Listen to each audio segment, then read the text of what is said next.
Kamu ingin menjadi fotografer profesional? Tonton ini, Expectation versus Reality.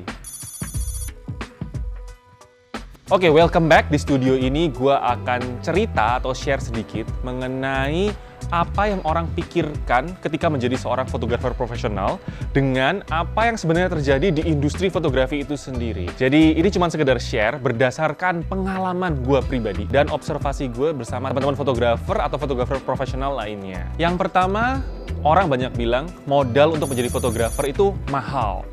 Itu disebabkan karena semua equipment fotografi memang harganya mahal. Emang itu bener. Sebenarnya range fotografi itu sendiri pun, range equipment fotografi pun tersedia dari yang murah sampai yang mahal.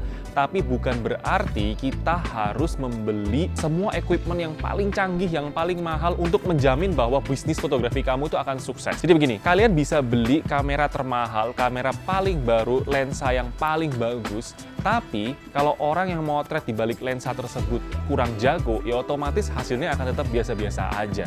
Jadi bukan berarti equipment fotografi itu tidak menunjang bisnis kalian. Ya tetap sih, equipment yang bagus itu menunjang bisnis kalian. Tapi itu semua harus dibekali oleh skill yang cukup bagus di bidang fotografi. Karena industri fotografi itu sendiri nggak cuma melulu mengenai equipment. Yang kita jual bukan, gue menggunakan kamera terbaru loh. Bukan cuma itu. Tapi ada marketing di dalamnya, ada skill diri yang dijual di dalamnya, memarketing diri sendiri, dan banyak elemen yang terjadi di dalamnya, which is a teamwork. Jadi ada suatu teamwork, ada elemen-elemen lain yang menunjang gimana kita menghasilkan image yang bagus. Karena gue sendiri memulai bisnis gue nggak dengan tiba-tiba gue punya modal 300 juta, gue bangun studio dan kemudian gue hire tim ada 10 orang di dalamnya untuk membantu gue dan sebagainya, membayar dia artis termahal dan sebagainya. Nggak dengan cara seperti itu. Gue memulai bisnis gue dengan jual motor gue pada saat pindah ke Jakarta, kemudian gue harus beli kamera dengan lensa kit. Dan pada saat itu pun gue bisa membuktikan diri gue masuk ke majalah-majalah fashion dan dilirik oleh brand sampai akhirnya membawa gue ke komersial. Jadi bukan berarti dengan modal termahal itu menjamin bahwa bisnis lo akan sukses. Bukan, tapi ada skill, ada improvement dari diri sendiri yang harus kita lakukan. Nah, semoga itu tadi bisa memotivasi kalian yang ingin memulai di industri fotografi tapi nggak punya modal yang banyak. Intinya, jadilah diri kalian, tapi make sure kalian tuh berbeda dibandingkan fotografer-fotografer lain. Kalau portfolio kalian cuma mirip aja dengan tetangga-tetangga sebelah, ya gimana kalian bisa stand out gitu. Jadi memang kalian harus improve di dalam diri kalian banyak banget. Lain itu, menabung untuk membeli equipment yang bisa mensupport produksi fotografi kalian. Apalagi hari gini kita juga bisa sewa studio, kita bisa sewa lighting, jadi semuanya masih bisa diakomodir dengan budget yang nggak berlebihan. Oke, ekspektasi kedua yang boleh gue share adalah banyak orang yang berpikir kalau gue jadi fotografer profesional, setiap hari gue akan motret, gue akan ngelakuin hal yang gue suka setiap hari. It's not like that, kenyataannya nggak seperti itu. Jadi gua motret itu mungkin bisa dibilang 1/4 sampai ya 25% sampai 50% dari aktivitas kerja gue. Jadi nggak melulu tiap hari gua motret, ada hal lain yang harus gue kerjakan. Memang mungkin bisnis ini berbeda-beda ya guys. Maksud gue meskipun sama-sama kita fotografer, tapi gue itu bukan fotografer yang ada orang datang ngetok ke studio, hari ini gue mau foto cantik, boleh nggak lu fotoin gue? Bukan kayak gitu. Bisnis gue bukan seperti itu, karena gue lebih banyak bisnis to bisnis. Jadi gue banyak memotret buat brand-brand besar atau klien-klien komersil.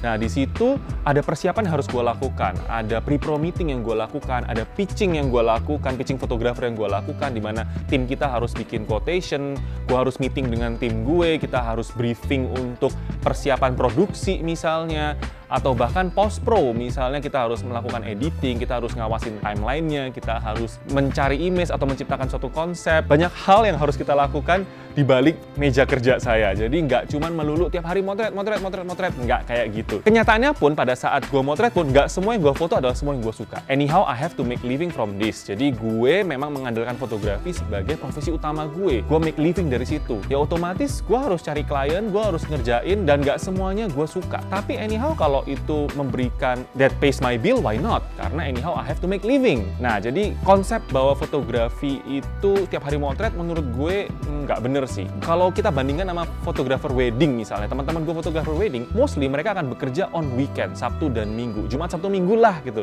On weekdays mereka mempersiapkan untuk sometimes ada pre-wedding, itu pun wedding ada seasonnya. Ada bulan-bulan tertentu ada wedding, ada bulan-bulan tertentu tidak ada wedding. Jadi on weekdays sometimes mereka bisa lagi meeting sama klien, doing marketing, ngedesain album, dan lain sebagainya. Begitu pula profesi-profesi fotografer lain, misalnya fotografer produk, nggak mungkin tiap hari dia motret produk gitu. Jadi ada hal-hal yang harus kita siapkan di balik komputer atau di balik meja, bahkan sampai ke hal akunting, hal pembayaran pajak dan lain sebagainya. Itu kita harus pikirkan. Jadi itu bagian dari pekerjaan sebagai seorang fotografer. Anyhow, semoga ini nggak menyurutkan keinginan kalian untuk menjadi seorang profesional fotografer.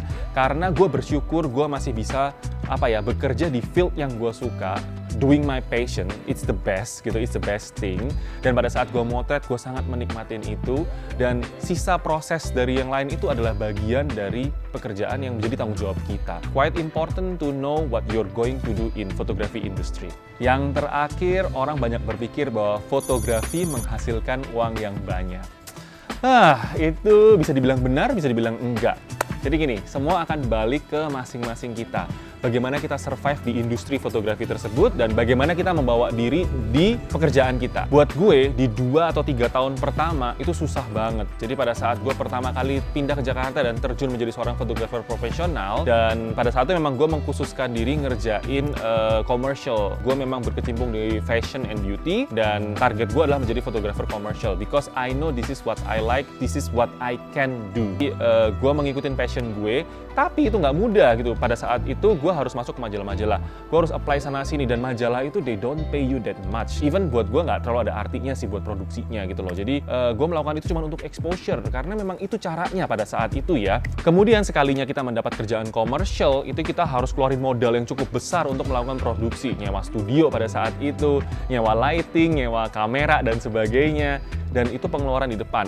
Klien bayarnya nggak tahu berapa lama, bisa 3-6 bulan kemudian gue baru dibayar. Jadi bayangkan cash money yang gue keluarkan di depan dan dibayar baliknya kapan, itu gue nggak bisa predik. Jadi perputaran cash money-nya sangat-sangat minim, dan to be honest, I'm not coming from a wealth family. Jadi gue bukan datang dari keluarga yang cukup kaya yang mampu membiayai saya untuk bangun studio, beli equipment lighting termahal, beli kamera terbaik. Proses untuk produksi tersebut ya gue harus nyewa sana-sini, gue harus minta bantuan teman, kemudian hire tim juga sangat minim pada saat itu. Jadi semuanya step by step. 2-3 tahun pertama itu adalah hal yang cukup berat buat gue. Tapi memang pada saat itu gue nggak pernah patah semangat, karena gue tahu tujuan gue, dan gue tahu gue berjalan di di path yang benar pada saat itu. Jadi gue memang doing something untuk mencapai goal tersebut. Nah, hari ini gue memang merasakan bahwa I can make living from fotografi. Jadi memang pekerjaan fotografer itu menghidupi, menjadi tulang punggung buat gue berkarya, dan buat gue make living, buat gue bertahan hidup. Jadi memang selalu ada proses, dan kita memang harus bisa menikmatin proses tersebut. Well, thank you for watching this video. Itu tadi sedikit share dari gue. Kalau kalian punya versi kalian, expectation dan realitinya, kalian bisa share di komen below.